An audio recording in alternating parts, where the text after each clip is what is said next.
الحمد لله وكفى وسلام على عباده الذين اصطفى أما بعد فأعوذ بالله من الشيطان الرجيم بسم الله الرحمن الرحيم وما خلقت الجن والإنس إلا ليعبدون صدق الله العظيم اللهم صل على سيدنا محمد وعلى آل سيدنا محمد وبارك وسلم۔ اللہ تبارک و تعالی نے فرشتوں کو اپنی عبادت کے لیے تخلیق فرمایا اور اپنی اطاعت کے لیے۔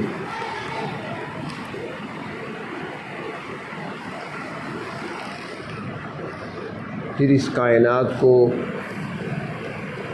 بنانے کا ارادہ فرمایا، زمین کو آباد کرنے کا ارادہ فرمایا تو آسمان بنائے، اس پر چاند سورج ستارے چمکائے، زمین کو پھیلایا، اس پر شجر و حجر قائم کیے، دریاؤں کو جاری فرمایا اور ساتھ ہی فرمایا کہ والنجم والشجر یسجدان، ستارے بھی اور درخت بھی اللہ تبارک و تعالیٰ کے آگے سجدہ کرنے والے ہیں۔ تو گویا یہ ساری مخلوق یہ بھی عبادت میں لگی ہوئی ہے۔ آخر میں اللہ رب العزت نے ساری کائنات کو سجانے کے بعد، بنانے اور سنوارنے کے بعد اس بستی کو آباد کرنے کے لیے انسان کو تخلیق فرمایا۔ تو انسان کی تخلیق کا مقصد کیا تھا؟ انسان کو کیوں پیدا کیا گیا؟ کس مقصد کے لیے پیدا کیا گیا؟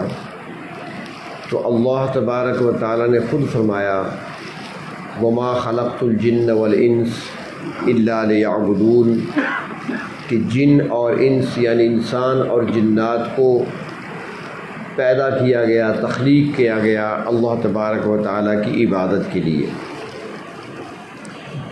تو اب دیکھا جائے اتنی کثیر تعداد میں فرشتے اللہ رب العزت کی عبادت کرنے کے لیے موجود ہیں، اور ان کی تعداد اتنی کہ اللہ تعالیٰ فرماتے ہیں لا یعلم جنود ربک الا ہو، اللہ تعالیٰ کے لشکروں کو کوئی نہیں جانتا سوائے اللہ کے کہ وہ کتنی تعداد میں ہے، کہاں کہاں ہے۔ حدیث شریف میں آتا ہے کہ آسمان فرشتوں کے وزن کی وجہ سے چرچرا رہے ہیں، عبادت کر رہے ہیں فرشتے آسمانوں پر۔ فرشتے عبادت میں لگے ہوئے ہیں، اطاعت میں لگے ہوئے ہیں۔ چاند، سورج، ستارے، یہ پہاڑ، یہ پتھر، یہ درخت، یہ ہر چیز اللہ تبارک و تعالیٰ کی تسبیح بیان کرتی ہے، اللہ تبارک و تعالیٰ کی عبادت میں مصروف ہے۔ بہتا ہوا پانی بھی اللہ کا ذکر کر رہا ہے، لہلہاتے کھیت بھی اللہ کا ذکر کر رہے ہیں، چہچہاتے ہوئے پرندے بھی اللہ کا ذکر کرتے ہیں۔ اور اللہ تعالیٰ خود فرماتے ہیں کہ لا تفقہون تسبیحہم، ان کی تسبیح کو تم سمجھ نہیں سکتے، تمہیں وہ شعور نہیں دیا گیا کہ تم ان کی تسبیح کو سمجھ سکو، ان کی عبادت کو تم سمجھ سکو، مگر لگے ہوئے ہیں عبادت میں۔ تو ایک سوال پیدا ہوتا ہے کہ جب ساری مخلوق اللہ کی عبادت میں مشغول و مصروف تھی، فرشتے اللہ تبارک و تعالیٰ کے حکم کے منتظر رہتے، اطاعت بجا لاتے، عبادت میں ہم وقت مصروف رہتے، تو پھر انسان کو اور جنات کو تخلیق کرنے کی کیا ضرورت تھی، اور وہ بھی عبادت کے لیے؟ عبادت کے لیے تو ساری چیزیں موجود تھیں۔ تو فرماتے ہیں کہ اس میں فرق ہے، باقی مخلوق کا عبادت کرنا، ان کا اطاعت کرنا، اور انسان کی عبادت کرنا اور انسان کی تخلیق، اس میں فرق ہے۔ فرماتے ہیں اس لیے کہ فرشتے ہیں وہ ہر وقت، ہر لمحہ، ہر آن، ہر گھڑی اللہ تبارک و تعالیٰ کی اطاعت میں مصروف ہے۔ ہر وقت عبادت میں مشغول ہیں. لا یعصون اللہ، وہ اللہ کی نافرمانی کر ہی نہیں سکتے. وہ نہیں سمجھتے کہ گناہ کیا ہوتا ہے، انہیں خبر ہی نہیں ہے کہ نافرمانی کیا ہوتی ہے. وہ نہیں جانتے کہ غلطی کیا ہوتی ہے. وہ نہیں جانتے کہ اللہ کے حکم کو کیسے ٹالا جا سکتا ہے، کیسے چھوڑا جا سکتا ہے، اور کیسے اطاعت سے منہ موڑا جا سکتا ہے. وہ جانتے ہی نہیں ہیں. ان کو جو کام دیا گیا وہ اسی ایک لائن میں لگے ہوئے ہیں. اسی طرح باقی مخلوق اللہ کی عبادت میں مشغول ہے، چاہے وہ درخت ہیں، چاہے وہ پہاڑ ہیں، چاہے وہ پانی ہے، چاہے وہ سورج چاند اور ستارے ہیں. تو ان سے بھی گناہ اور غلطی نہیں ہوتی. تو فرشتوں کو اور باقی مخلوق کو صرف ایک لائن دی گئی ہے، ایک ہی راستہ دیا گیا، اور وہ اسی سے پھر نہیں سکتے، بس اسی پر ہی چل رہے ہیں. دیکھ لیں، سورج صدیاں گزر گئیں، جو اس کو وقت دیا گیا ہے اپنے مقررہ وقت پر ہی طلوع ہوتا ہے اور غروب ہوتا ہے.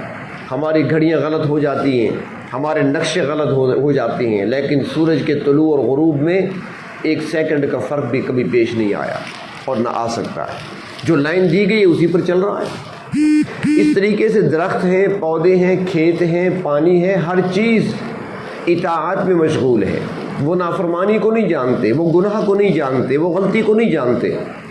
اور انسان کو اللہ تبارک و تعالیٰ نے پیدا کیا اور جنات کو پیدا کیا، تو یہ دو مخلوقات ایسی ہیں، انسان اور جن، کہ ان کو اللہ تبارک و تعالیٰ نے اختیار دے رکھا ہے اور ان کے سامنے دو راستے رکھے ہیں. وَهَدَيْنَاهُ النَّجْدَيْنِ، دو راستے، شر کا راستہ بھی ہے، خیر کا راستہ بھی ہے، نیکی کا راستہ ہے، بدی کا راستہ ہے، رحمانی راستہ بھی ہے، شیطانی راستہ بھی ہے. دو راستے رکھے ہوئے ہیں، گناہ بھی ہے، نیکی بھی ہے. اب اس کی مرضی ہے، چاہے تو وہ گناہ کرے، چاہے تو وہ نیکی کرے. لیکن پیدائش اور تخلیق کا مقصد وہ اللہ کی عبادت ہے. عبادت عبد سے ہے، اور عبد بندے کو کہتے ہیں. یہ عبد عربی کا لفظ ہے، فارسی میں اس کا ترجمہ بندہ، فارسی کا لفظ بندہ ہے، عربی میں عبد ہے. تو ان کا کام بندگی بجا لانا ہے، اللہ تبارک و تعالیٰ کی بندگی کرنا. کام کرنے والے جو ہوتے ہیں ان کے مختلف درجات ہوتے ہیں. ایک نوکر کہلاتا ہے، ملازم جسے کہتے ہیں، نوکر، ملازم. نوکر اور ملازم کا کام کیا ہوتا ہے؟ وہ ایک خاص مقصد کے لیے اس کو رکھا جاتا ہے. مثلا ایک نوکر ہے، اس کو بطور ڈرائیور رکھا گیا ہے تو وہ ڈرائیونگ کرے گا. ایک نوکر ایسا ہے جس کو بطور مالی کے رکھا گیا ہے تو پودوں کی نگہداشت کرے گا، چمن کی دیکھ بھال کرے گا، درختوں کو سنبھالے گا. اس کا یہ کام ہے، چاہے وہ سرکاری ملازم ہو، چاہے پرائیویٹ کسی کے گھر میں کام کرتا ہو. اسی طرح کسی کو ملازم رکھا گیا ہے کھانے پکانے کے لیے تو وہ کچن کا کام بھی سنبھالے گا، اس نے وہی کرنا ہے، دوسرا کام نہیں کر سکتا وہ. اور پھر ان کے لیے اپنے اوقات مقرر ہوتے ہیں، ڈیوٹی کا ٹائم ہوتا ہے، 8 گھنٹے ڈیوٹی ہے، 6 گھنٹے ڈیوٹی ہے، وقت مقرر ہے، فلاں وقت سے فلاں وقت تک وہ کام کرے گا، اس کے بعد اس کی چھٹی. یہ نوکر کا کام ہوتا ہے. اس سے ایک اوپر کا درجہ ہے جو آج کل نہیں، پہلے رواج تھا دنیا میں، جسے غلامی کہا جاتا ہے. آج کل غلامی کا تصور نہیں رہا، پہلے زمانے میں غلام ہوا کرتے تھے. تو اب جو غلام ہوتا ہے اس کا کام اپنے مالک، اپنے آقا کا حکم بجا لانا ہے. اس کے لیے کوئی ٹائم نہیں ہے، اس کے لیے کسی وقت کی پابندی نہیں ہے، اس کے لیے کسی ایک کام کے لیے اس کو مخصوص کرنا نہیں ہے، بلکہ اس سے وہ کچن کا کام بھی لے سکتا ہے، بیک وقت اس سے وہ بازار سے سودے بھی منگوا سکتا ہے، وہ اس سے گاڑی بھی چلوا سکتا ہے، وہ اس سے کھیت کی اور اپنے باغ کی نگہبانی بھی کرا سکتا ہے. سارے کام لیے جا سکتے ہیں. رات کو بھی اس کو جگا سکتا ہے، دن کو بھی اسے اٹھا سکتا ہے. یہ غلامی ہے. تو اب کیا انسان نے غلام بن کر رہنا ہے یا نوکر بن کر رہنا ہے؟ تو انسان نے نہ تو نوکر کی طرح زندگی گزارنی ہے اور نہ ہی غلام کی طرح، بلکہ نوکر سے اوپر کا درجہ غلام کا ہے، اور غلام سے ایک درجہ اوپر کا اور ہے جس کو بندگی کہا جاتا ہے. کہ غلام کام تو سارے کرتا ہے، اپنے آقا کا ہر حکم بجا لاتا ہے، لیکن وہ اپنے آقا کے آگے جھک نہیں سکتا، وہ اس کے آگے سجدہ نہیں کر سکتا. اور بندگی کا حق تب ادا ہوگا جب ہر حکم بھی تسلیم کیا جائے گا اور رب کے آگے سر بھی ٹیکا جائے گا. سجدہ بھی کیا جائے گا، جھکا بھی جائے گا، تو یہ بندگی ہے۔ اور پھر ہم دیکھتے ہیں کہ جب انسان کی تخلیق کا مقصد عبادت ہے تو اب عبادت کیا ہے؟ مختلف مذاہب نے اس کو مختلف رنگ دیے۔ یہود کے ہاں عبادت وہ ہے جو ہفتے کے دن کی جاتی ہے، عیسائیوں کے ہاں عبادت کے لیے اتوار کا دن مخصوص ہے کہ اس دن عبادت کرنی ہے، بس وہ سروس ہوتی ہے ان کی جو کرائی جاتی ہے، ان کو دعا کرائی جاتی ہے گرجے میں۔ اس طرح ہندو ہے، بدھ مت ہے، ہر ایک کے لیے اپنا طریقہ مقرر ہے اور وہ اسی کو ہی عبادت سمجھتے ہیں۔ جبکہ مسلمان کا عقیدہ یہ ہے کہ ہماری تخلیق اور ہماری پیدائش اور ہمارا دنیا میں بھیجا جانا یہ عبادت کے لیے ہے۔ تو معلوم ہوا کہ جب بھیجا اس مقصد کے لیے گیا ہے اور مقصد زندگی ہی ہماری بندگی ہے، ادا کرنا اور عبادت کرنا ہے، تو پھر 24 گھنٹے عبادت میں ہونے چاہیے۔ تو 24 گھنٹے ہم نماز کیسے پڑھتے رہیں؟ ہم 24 گھنٹے تلاوت کیسے کریں؟ بیٹھ جائیں تلاوت کرنے کے لیے صبح سے شام تک، شام سے صبح تک۔ 24 گھنٹے ہم تسبیح لے کر کیسے بیٹھیں؟ ہمارے ساتھ پیٹ بھی لگا ہوا ہے، ہمیں کھانا بھی چاہیے، بچے بھی ہیں، ان کا پیٹ بھی پالنا ہے، رہائش کے لیے مکان بھی بنانا ہے، بعض اوقات سفر بھی کرنا پڑتا ہے، دوسری ضروریات بھی ہیں، تو پھر یہ کیسے ہوگا؟ تو اس کے لیے بتا دیا کہ عبادت کا معنی بندگی ہے۔ کام سارے کرتے رہو لیکن ہر کام کرتے وقت اللہ کی رضا کو مد نظر رکھو۔ ہر کام کرتے وقت، چاہے دکان پہ بیٹھے ہیں آپ، چاہے ملازمت کر رہے ہیں، چاہے کوئی اور کام کر رہے ہیں، جو بھی کام کر رہے ہیں وہاں پر یہ دیکھیں کہ میرے رب کا یہاں پر حکم میرے لیے کیا ہے۔ اور جب رب تعالیٰ کے احکامات کو سامنے رکھتے ہوئے جب وہ کام دنیا کا کیا جائے گا تو وہ بھی عبادت ہی کہلائے گا، اور اگر اپنی مرضی سے کیا جائے گا تو وہ عبادت نہیں ہوگی۔ تو مقصد زندگی ہمارا عبادت ہے۔ اللہ رب العزت نے ہمیں دنیا میں بھیج کر مقصد بتا دیا زندگی کا کہ تمہارا مقصد یہ ہے، تم نے اطاعت کرنی ہے، بندگی کرنی ہے، احکامات کو بجا لانا ہے، نافرمانی نہیں کرنی، جن باتوں سے روکا گیا وہاں سے رکنا ہے، جن کاموں کے کرنے کا کہا جا رہا ہے ان کو کرنا ہے۔ اور پھر میں اکثر ساتھیوں سے کہا کرتا ہوں کہ اللہ تبارک و تعالیٰ اپنے بندوں سے بہت پیار کرتے ہیں۔ اللہ تعالیٰ خصوصاً انسانوں سے بہت محبت کرتے ہیں، اور فرمایا کہ ساری مخلوق کو اللہ رب العزت نے اپنے حکم کن سے پیدا کیا، ہو جا بس ہو گیا۔ آسمان جیسا اللہ نے چاہا پھیل گئے، چھت کی طرح کھڑے ہو گئے، تن گئے، سمندروں کو جس طرح ارادہ کیا معجزن ہو گئے، دریاؤں کو جس طرح چاہا ان کو روانی مل گئی، ستاروں کو جس طرح چاہا ان کو چمک ملی۔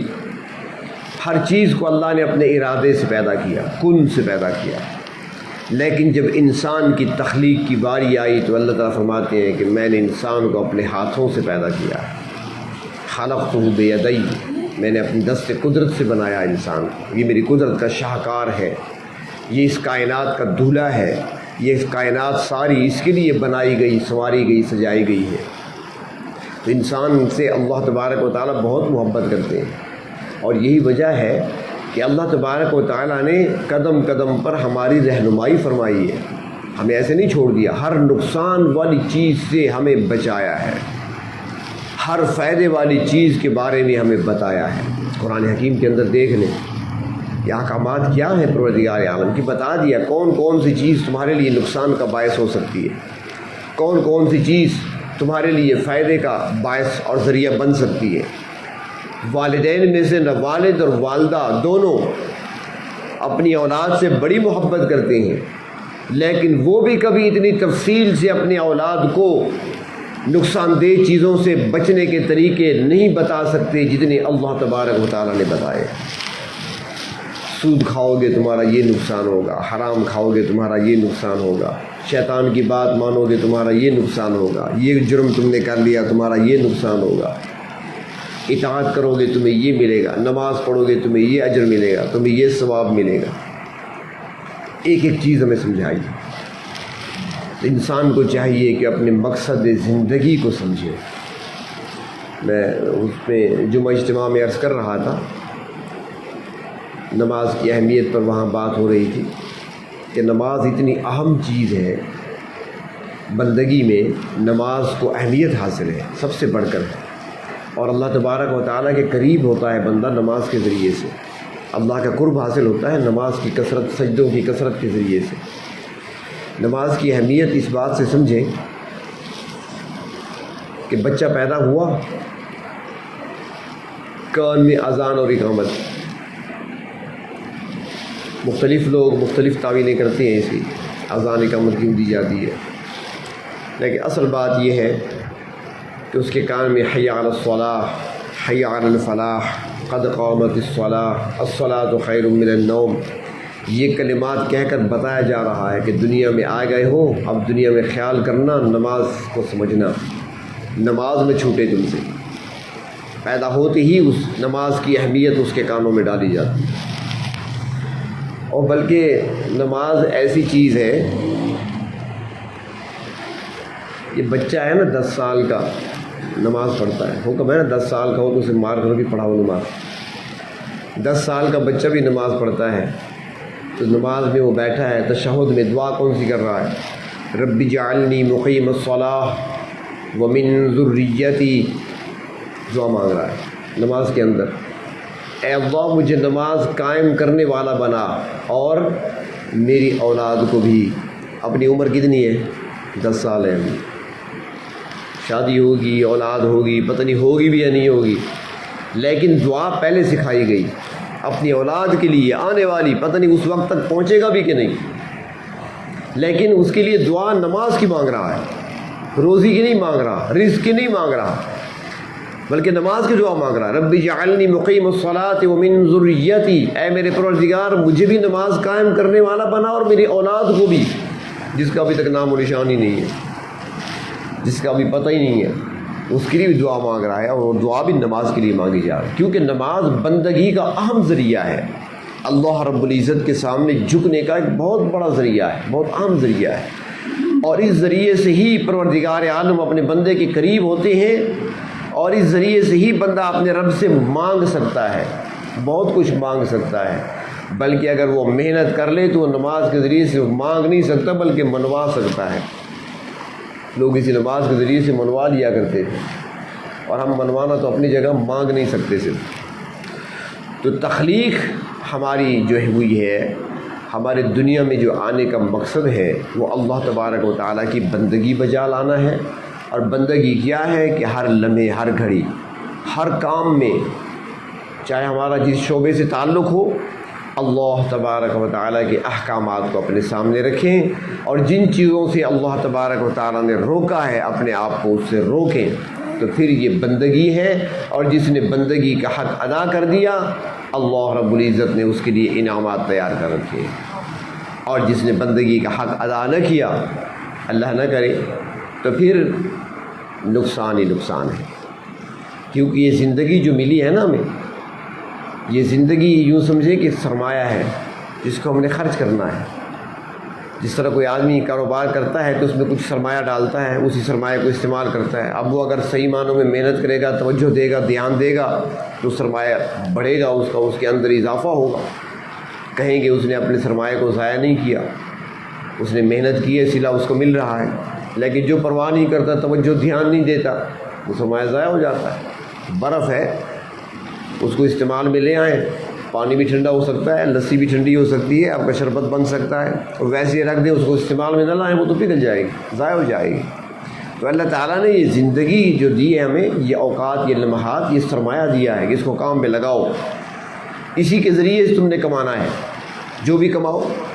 کفار کے بارے میں، منافقین کے بارے میں اللہ تعالیٰ فرماتے ہیں نا، قرآن حکیم کا پہلا دوسرا صفحہ ہے کہ میں نے ان کو زندگی دی، ان کو میں نے زندگی کا سرمایہ دے کر دنیا میں بھیجا، فما ربحت تجارتہم، انہوں نے جو تجارت کی ان کی تجارت نے ان کو نفع نہ دیا، کفر اور شرک کے راستوں پر چل پڑے، نفاق کے راستے پر چل پڑے، کفر کے راستے پر چل پڑے، شیطان کی مانتے رہے، تو لہٰذا اپنی زندگی کو ضائع کر بیٹھے، اور وہ سرمایہ ان سے ضائع ہو گیا، لہٰذا وہ تجارت جو انہوں نے کی وہ ان کے لیے نفع مند ثابت نہیں ہوئی بلکہ نقصان کا باعث بن گئی۔